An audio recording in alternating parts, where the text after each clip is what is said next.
All right, ladies and gentlemen, you are Locked On Falcons. I'm your host, Aaron Freeman, and today we're talking about why cutting Mike Davis was necessary for the Falcons rebuild, and we'll be joined later by guest Trevor Sikkema of Pro Football Focus to talk about why he thinks the Falcons absolutely nailed this 2022 draft.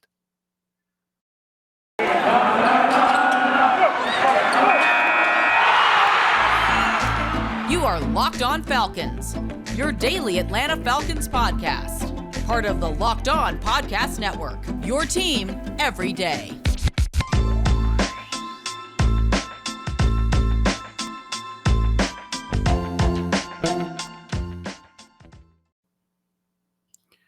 So, guys, you know me. I'm Aaron Freeman, been covering the Falcons for many years, formerly at FalcFans.com, RIP.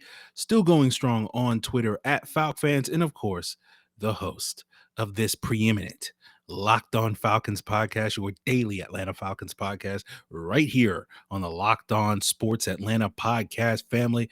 And of course, I want to thank everyone that makes Locked On Falcons their first listen each and every day. Locked On Falcons, like all Locked On Sports Atlanta podcasts, family podcasts, are free and available on Monday through Friday on the same podcast platforms that you check out, like on Apple, Odyssey, Google, Spotify, YouTube, of course. Completely botched that one. So anyway, guys, let's jump into the conversation. Let's move on past that.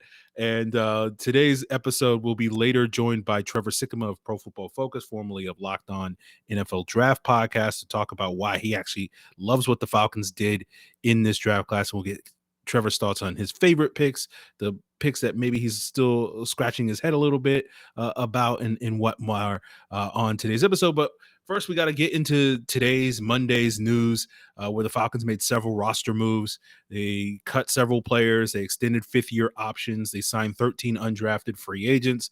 We're not going to get into the undrafted free agents on today's episode. Maybe that's something we'll save for June when there's nothing else going on, and by then we'll have done with the draft class, and maybe we can take a deeper look at these undrafted free agents. The fifth-year options, there's not a whole lot to parse about that. We knew Chris Lindstrom would get his fifth-year option. Caleb McGarry would not get his. So that means Chris Lindstrom is under contract for the 2023 season, while Caleb McGarry is not, and thus will be a free agent after this 2022 season. So it's really a make-break year for him as part of the Falcons rebuild. And that gets us to the cuts that the Falcons made. They cut Mike Davis, the most notable of these cuts. They also cut offensive tackle Willie Beavers, outside linebacker James Valders, and they put long snapper Bo Brinkley on injured reserve. Besides the Davis move, the Brinkley going on IR is probably the most notable of these moves, given that Beavers and Valders were sort of back in roster guys a year ago. And, I think with Bo Brinkley, it was interesting because earlier in April, the Falcons brought in a second long snapper after they signed Bo Brinkley earlier in the month. That second guy was Liam McCullough.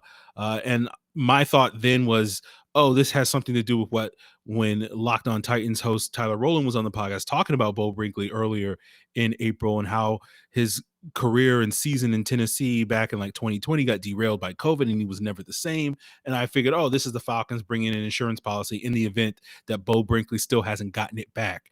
And now, 2 years removed from that, and they just want to have a competition at that long snapper spot. But now it's clear that, Brinkley is out for the season with an undisclosed injury. And now it's, Liam McCullough's job as that long snapper to replace, the incomparable Josh Harris, who the Falcons, allowed to walk in free agency. With Brinkley being on IR, going on IR before the final cuts, that means he's done for the season. Short-term IR only exists between that day when you can make final cuts and the end of the regular season. So it is Liam. I call him the Highlander McCullough as the Falcons' new long snapper. Maybe later this summer, if he's not cutting it, they bring in another long snapper to compete for that job. But for the time being, it looks like he's going to be the guy that he's at least the front runner to replace Josh Harris at that spot. So let's talk about Mike Davis. And a lot of people saw this coming. I was a little skeptical about it because I just thought, oh, it makes more sense if you want to maximize your roster. You want to bring in Davis to camp and have someone actually beat him in a competition. But, of course, now I realize the error of my ways. It's not really about competition. I forgot that the Falcons are rebuilding. We'll get to that in a second. And the addition of, fifth round draft pick Tyler Allgeier sort of, had the writing on the wall. Now, the main reasons why you want to cut Mike Davis, first of which is you free up some cap space, about $2.5 million in cap space. That's not enough for the Falcons to get their rookie signed. As of today, in my calculations, the Falcons have a little bit more than $4.1 million in cap space. They need about $5 million to get that deal, get those rookies signed. Cutting Kendall Sheffield would give them enough cushion to make that possible.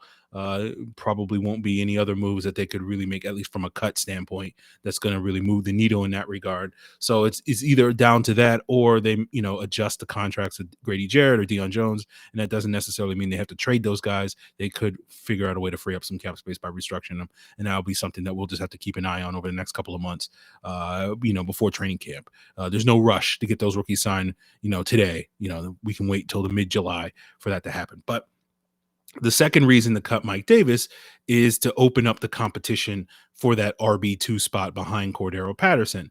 Now, you're going to lose something by cutting Mike Davis, and this is part of why I was skeptical that the Falcons would initially make this move, because I was thinking about, what's the thing that's going to make the team the best in 2022, as opposed to I forgot the mission. But we'll get to that in a second. What you're losing in Mike Davis is his pass protection abilities. While he wasn't elite there by any means, he's competent enough that it could allow the Falcons to not have to put Cordero Patterson in that role and allow Cordero Patterson to do the thing that we know he does best, which is impact in the passing game as a pass catcher rather than being stuck in the backfield having to pass protect. So that was part of the value of Mike Davis. Now, you obviously bring in someone like Damian Williams, who has experience doing that, probably to fulfill a lot of those same duties. You don't know if Tyler Allgeier can do that. Watching like 6 or so games the other day of him, I was not particularly impressed with his pass protection abilities. And we know Qadree Ollison, in limited opportunities over the last couple of seasons, has not particularly shined in that arena as well. So it's probably Damian Williams's job to lose to be that primary pass protector. You're also losing, by cutting Mike Davis, a significant amount of production. He had over 100 touches last year, over 700 yards from scrimmage. And I know Mike Davis was disappointing by all accounts as an RB1 for the Falcons, but he was a pretty competent RB2, to the point that when you look at his production versus Cordero Patterson's production purely as runners, not factoring in the pass catching ability, but purely as runners, when you look at metrics like success rate, PFF's elusiveness rating and yards per carry, there wasn't that much difference between Patterson and Davis a year ago. And so that kind of tells you that the real issues with the Falcons running game had less to do with who was at running back and more to do with the offensive line and blocking. But that'll be a conversation for us to broach later this summer. But, as I said, I don't think this move was about making the Falcons a better football team, because I don't really think the Falcons are a better football team without Mike Davis on the roster. But this move is really about clearing the runway for one of these younger running backs. I'm looking at you, Tyler Allgeier. I'm looking at you, Qadree Ollison, to, prove themselves. And neither one of those guys were going to be able to usurp Mike Davis on the roster. Maybe Damian Williams could do it. But neither one of these guys are prepared to give you to outcompete Mike Davis, a pro's pro, at this point in time in a training camp battle.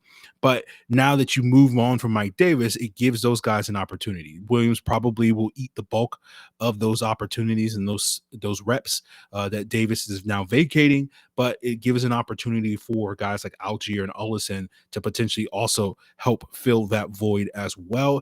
And you need to see what these guys can do, because you need to figure out if a running back is going to be a priority need next offseason when you have all that cap space, when you go into next year's draft, right? Are you going to let Ryan Pace continue to rule the world and run this front office when he goes out there and convinces Terry Fontenot to, pay David Montgomery, who's an impending free agent, $1 billion next offseason, or a Saquon Barkley or Josh Jacobs or Damian Harris or Miles Sanders, any other running backs that potentially could hit the open market?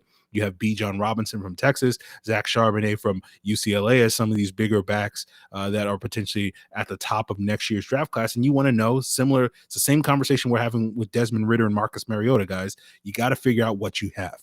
And right, that's the thing that we're all kind of forgetting, myself included, that this is still a rebuilding year. We talked about last year being an evaluation year. This year is just as much, if not more, of an evaluation year for this football team. And you got to figure out who are the guys that are going to be, assets for you in the future, or who are the guys that you're going to have to move on from. And the sooner you can find that out, the better for this football team in the long term. And so that's the reason why cutting Mike Davis makes a ton of sense for the Falcons. And we'll see if Tyler Allgeier and Qadree Ollison and Damian Williams and Cordero Patterson are able to pick up the slack or not. And if not, then, the Falcons will be back in the running back market again next offseason. So, that will do it for that part of the conversation. And again, I know we all forgot about, this is a rebuilding year because we're all looking at these, great draft grades, A's across the board, B pluses across the board for the Falcons in their draft class. And, it duped a lot of us, not me, but some of y'all at least that, maybe this Falcon team isn't necessarily rebuilding. Maybe they're capable of competing this year, but that's not necessarily the case. But speaking of, positive draft grades, we're going to have somebody on the podcast coming up in Trevor Sikkema of Pro Football Focus, who is going to sing all the praises of this Falcons draft class led by Terry Fontenot and Ryan Pace, that earned them such the high grades and why these guys absolutely nailed the draft. And we'll get into that as we continue today's episode with Trevor Sikkema coming up. But before we get there, guys, I do want to plug the Locked On Sports Atlanta podcast family that I botched earlier when I first introduced the show. But all the shows on Locked On Sports Atlanta, you get one feed, 3 different shows: A to Z with Mark Zinno, Hitting Hard with John Chuckery, and ATL Day Ones with Jarvis Davis and Tanitra Batiste. And all of those shows are free and available on all the same podcast platforms that you can find Locked On Falcons, including Apple, Odyssey, Google, Spotify, and YouTube. And guys, I want to tell you all about betonline.net, the number one source for all your sports betting needs and info, whether it's podcasts, the latest odds, contests, or player props. BetOnline has it all. And whether you want to bet on baseball, the NBA playoffs, the NHL playoffs, boxing, UFC, golf, hockey, esports, your favorite Vegas casino games, and just because the draft is over doesn't mean you can't bet on other football props like the Falcons win total at 4.5 wins, the over under. You think the Falcons with Tyler Allgeier without Mike Davis are going to be better than 4.5 wins this season?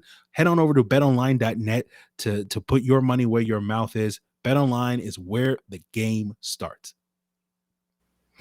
All right, everyone, you are Locked On Falcons, and today I am joined by Trevor Sikkema, a.k.a. Tampa Bay Trey on Twitter, now with Pro Football Focus, formerly of the Locked On Podcast Network. He's doing some great work over at PFF, and he's here with us today to talk about the Falcons 2022 draft class, who stood out, who did not, maybe some head scratchers of some picks he really likes. We'll get into all of that as we continue today's Locked On Falcons. Trevor, welcome back to the show. I appreciate it, Aaron. Always love coming on the show, getting to chop it up a little bit with you. So I appreciate you having me on, man. Well, the first question I want to ask you, sort of what is your overall thoughts on the Falcons draft class? I loved it. It was one of my favorite draft classes. It really was. I loved it at the very top. Loved the Drake London pick. I saw that you weren't the biggest fan of them going receiver at 8, right? Am I correct? Yeah. So I'd love to hear why you kind of didn't love receiver, but there are so many needs on this Falcons roster. I imagine that was probably why they didn't have to pick receiver, but of course everything that's happened with Calvin Ridley, Julio Jones has been gone for over a year. They lose Russell Gage as well. Now Matt Ryan is out of the building, and so it's like, whoa! All of a sudden, not a lot of playmakers on offense. I mean, you got Cordero Patterson, you've got Kyle Pitts, but true receiver, not a lot of really great options there. And so you had to start that rebuild. You had to really get into that. And so I was okay with them taking a wide receiver. I love Drake London. I'm a big Drake London fan. I had him as wide receiver 1 for a really long time. Came around to Jameson Williams a bit at the end of the process and really was just like, man, you can't teach that kind of speed for him. So I ended up having him as my top wide receiver in this class. But I had Drake London at number 2 because just like you can't teach Jameson Williams speed, you cannot teach the kind of alpha mentality and the contested catchability that Drake London has. Can you get better at that for some receivers? Yes, but to the level of dominance that this guy had, that's a natural gift to me. And so I love him as a wide receiver one option in the NFL, so I really liked it at the top. I thought they had a killer day two as well. I mean, starting things off with Arnold Ebiketie, who I believe could have been a first-round pick, easy. Troy Anderson, I wasn't the biggest Troy Anderson fan, but I understand what they're going for. They're putting more athleticism on the field. They want the defense to be faster, and so that was still fine. I know a lot of people who like Troy Anderson's game. Desmond Ridder at 74, huge. Dude, I saw debates for them taking Malik Willis at 8, and they ended up getting Desmond Ridder at 74. That's wild. I thought it was a fantastic pick. That's my QB1 in this draft. They ended up getting at 74. D'Angelo Malone, really nice pass rusher as well. Pass rusher is obviously a huge need for the Falcons. And then I'll just mention Tyler Allgeier too, who I had as my RB3 in this class. I like Tyler Allgeier a lot.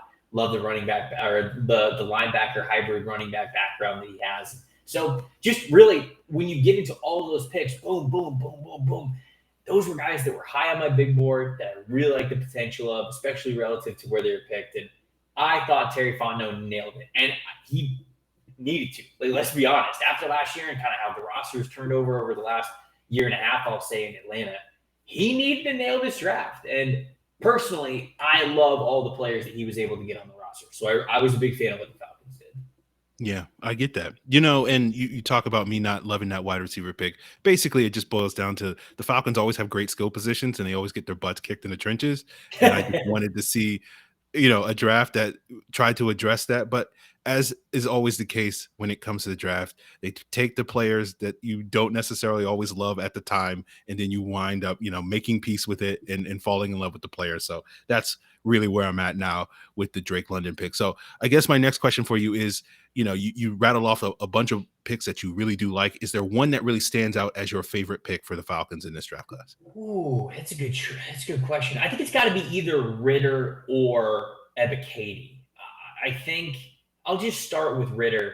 I mentioned that there were some mock drafts that had Atlanta taking a quarterback at 8 overall. And for them to kind of be that patient with it. Now, granted, I thought they were too patient with it, right? I thought that either the Ebiketie selection or the Troy Anderson selection, you probably should have been taking one of the quarterbacks that were on the board. But the way that it fell only makes the draft class look a lot better.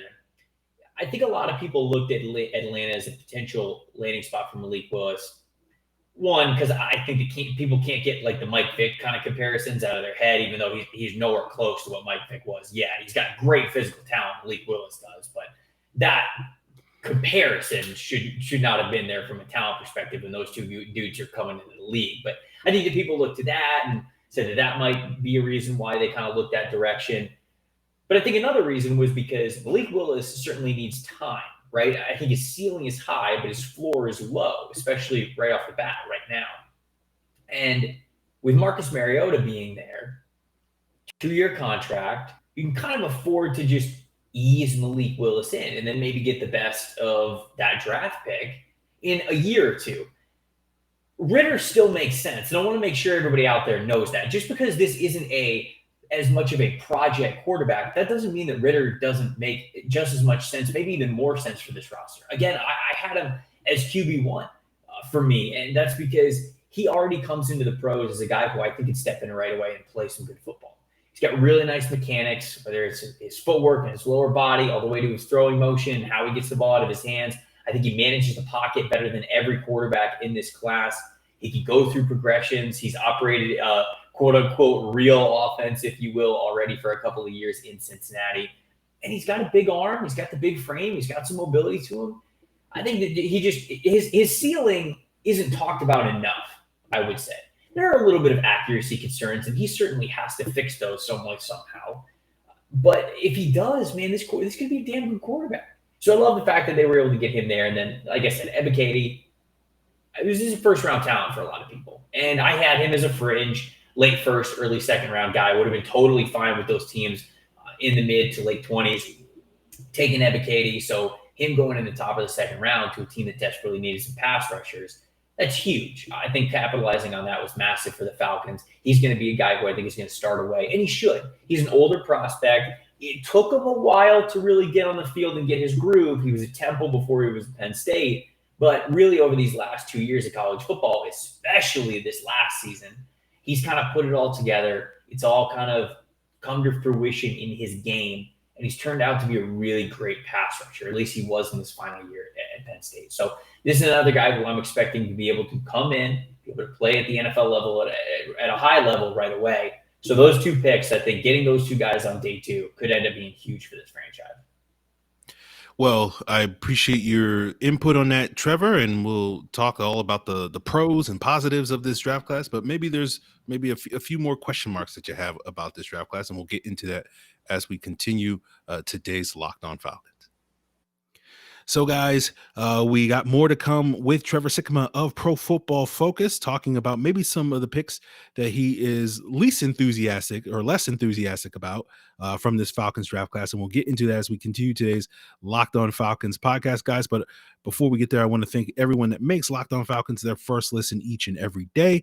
And I always have recommendations for what your second listen should be. In addition to the Locked On Sports Atlanta podcast family, why not check out the Locked On Braves podcast? The Braves season is going strong, and check out what's going on with that team on a daily basis here on the Locked On Podcast Network. And of course, you can find Locked On Braves free and available on all the same podcast platforms that you can find Locked On Falcons, as well as the Locked On Braves post-game postcast, which you can find on the Locked On Sports Atlanta podcast feed.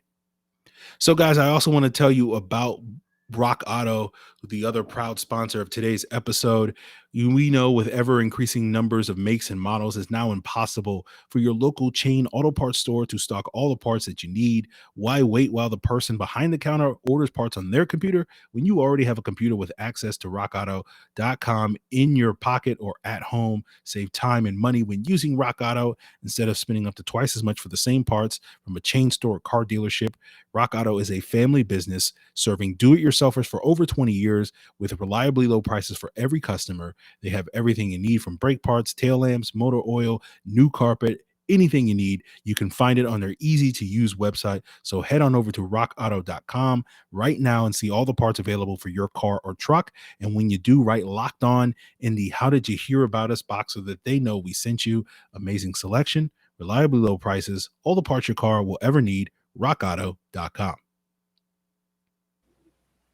So I'm here talking with Trevor Sikkema of PFF, and we're talking about the Falcons 2022 draft class, and Trevor's already sung the praises of how much he loved this draft class. But I guess my next question, is there one pick or a couple of picks that maybe leave you scratching your head a little bit? Maybe there's a player that you don't quite see the vision on in this Falcons draft class, or did they absolutely nail it?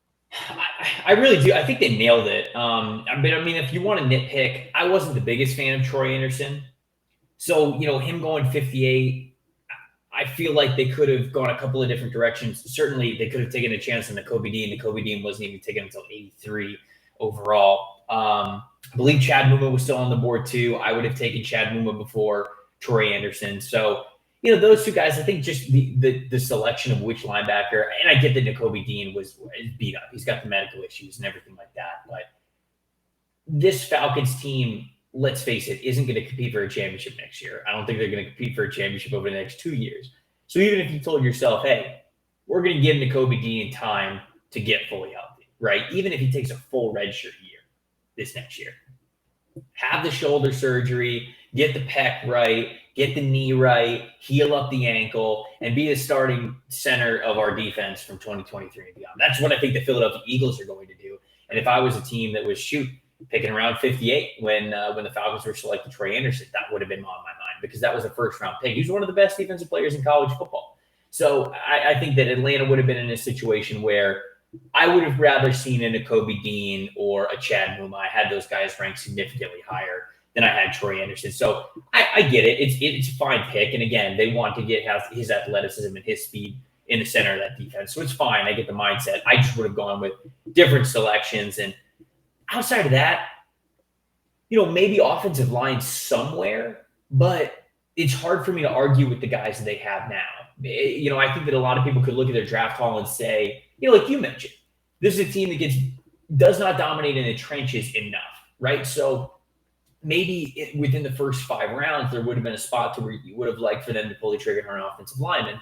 But going back to what I was just saying before, it's a multi-year rebuild here for the Falcons. They're going to take a couple of years to figure it out. They don't even have their franchise quarterback on the roster yet. So with that being said, you don't want to be too hard on the offensive line because they've really, in all honesty, got this year, next year, probably even the year after that. It's probably a 3-year plan here before they start to open up that winning window and start to get really good, really competitive. Not that they're going to be a dumpster fire for the next 3 years. It's not what I mean, but you don't have to hate the fact that they didn't draft an offensive lineman in this draft. I think you're okay with it as long as they kind of have that mindset moving forward that they have to invest in it over the next couple of years. Fair enough. Is there a sleeper pick for you in this draft? Someone that, maybe one of these day 3 guys like a Tyler Allgeier that you feel like could wind up surprising a lot of folks based off of where they were drafted? I mean, I like Tyler Allgeier a lot. I mentioned it. I had him as RB3 in this class. I had Breece Hall number 1. I had Kenneth Walker number 2, and I had Tyler Allgeier right after that. And, you look at Cordero Patterson, he's such a unique offensive weapon that they're going to lean on as a guy out of the backfield. They've got Damian Williams as well, but Tyler Allgeier can really be that power player. He doesn't have the same kind of wiggle and flexibility and change of direction that some of these other running backs in the class had, but he has some of the best contact balance in the class. He is a power runner. He is a momentum dude that you don't want to stay in front of when he gets a full head of steam. Love the idea of him being able to work from a zone blocking perspective. When you get him as a one-cut back, get him moving a little bit, again, get that momentum going. He's not going to be, I don't think, that guy that is running behind a power scheme or a gap scheme and duo up the middle where he's doing the Le'Veon Bell thing where he's just kind of bouncing his feet, waiting, and then moving up the field quickly. Now, he needs a little bit more build-up speed than that. So I think that's why kind of a one-cut inside-outside zone role for him would be really great because I think he's got good vision, and he showed that over the last couple of years at BYU. He's got a fun background. This was I almost said undrafted, a guy who was a walk-on player at BYU, didn't earn a scholarship until his second year with the program. When he got a scholarship, it was as a running back, but he wasn't getting playing time. They had injuries at linebacker, and the linebacker coach came to Allgeier and said, hey, we need bodies. Do you want to play linebacker for us? You will play this year. You will get on the field. And Tyler Allgeier was like, yeah, absolutely. So he actually played linebacker for a season for BYU before then popping back over to running back because they had injuries at running back. And when he did that, he became a 1,000-yard rusher in both those seasons there for BYU. So ton of production, especially in that year when they had Zach Wilson and they were one of the funnest teams in the country. And he was a big reason why. I like his play style. I understand the lack of agility is why he lasted until the 5th round, but I'm telling you, he shouldn't have lasted until the 5th round. This guy's going to get more production than what you would think from a player who was drafted around that range. So I really do. I love Tyler Allgeier. Well, Trevor, I really appreciate you coming on and sharing your insights into this Falcons draft class. You've been singing the praises. This is what the Locked On Falcons listeners have been hoping for from me, and I have not been able to deliver on it. But that's why I brought you on to deliver the positivity and the praises for this Falcons draft class. And again, before anybody jumps into the comments and says, Aaron, you're just a hater, I do like the draft class. But Trevor definitely is giving you the best selling point for why this draft class is really going to be important for the Falcons' future. And unfortunately, we were talking before the air, we're not going to get to see your 2023 mock draft like we used to do at the Draft Network. But I think, with the Falcons picking potentially high in next year's draft, certainly in these various mock drafts, I'm just curious to get your thoughts since you're the expert on the way too early mock draft. What can you envision with like a Will Anderson or a Jalen Carter or possibly a CJ Stroud or Bryce Young in a Falcons uniform next year? Yeah, I mean, those are the guys. Those are the guys that if you think the Falcons are going to be bad this year, bad enough for a top 5 pick, those are the guys that you're dreaming of. Those are some of the best players in the country, no doubt about it. And the best part is that there's some guys that are going to absolutely rise to the top that we were expecting, right? Trayvon Walker, Aiden Hutchinson, Sauce Gardner, all those players. We weren't really talking about as top 5 picks, but they played well enough in the season that led up to the NFL draft to be worth it. And so that's what's the most exciting part. We have a handful of guys that we're already getting hyped for with Jalen Carter and Will Anderson, just absolute line wreckers on the defense that we have already seen in college football. And then 2 quarterbacks who could be franchise changing. And, that's not including guys like Tyler Van Dyke from Miami, who could take another big step forward. Will Levis from Kentucky, who a lot of people really like. Spencer Rattler, maybe, if he kind of figures it out with South Carolina, who knows? So it's shaping up to be quite the exciting draft class already. Falcons fans definitely have a lot to look forward to when it comes to this season, how this rookie class pans out, and then, of course, how they continue to build this team through the draft over the next couple of years. Well, that's going to do it for us here. Trevor, let the people know what you got coming for them over at PFF in the coming days and weeks. Yeah, so appreciate it. Appreciate you having me on, Aaron. This has been a lot of fun. And throughout this summer, NFL Stock Exchange podcast. That's the NFL draft podcast that I have right now with Connor Rogers. And we're running through our draft grades for every single division, every single team, getting into the weeds, if you will, the details of breaking down all these classes. And then as we get into the summer, we're going to turn the page and we're going to get to summer scouting. We're going to tell you that quarterbacks, running backs, wide receivers, trench players, linebackers, secondary guys, everybody that you need to keep an eye on for the upcoming college football season as you watch your favorite team, the Falcons, and then think about what guys could potentially be in Falcons uniforms in a couple of years. So we'll get to all that during the summer, but I appreciate you having me on, Aaron. This is a blast. Well, in the words of Bart Scott, can't wait to see what content you guys, you and Connor have this summer. So looking forward to that. And of course, guys, you can check out Trevor as well on Tampa Bay Trey on Twitter and elsewhere. So, guys, that's going to do it for us here on today's Locked On Falcons. I believe tomorrow's episode will have Alex Frank, the host of Locked On Bearcats, to talk a lot more about Desmond Ridder and what he'll bring to the table.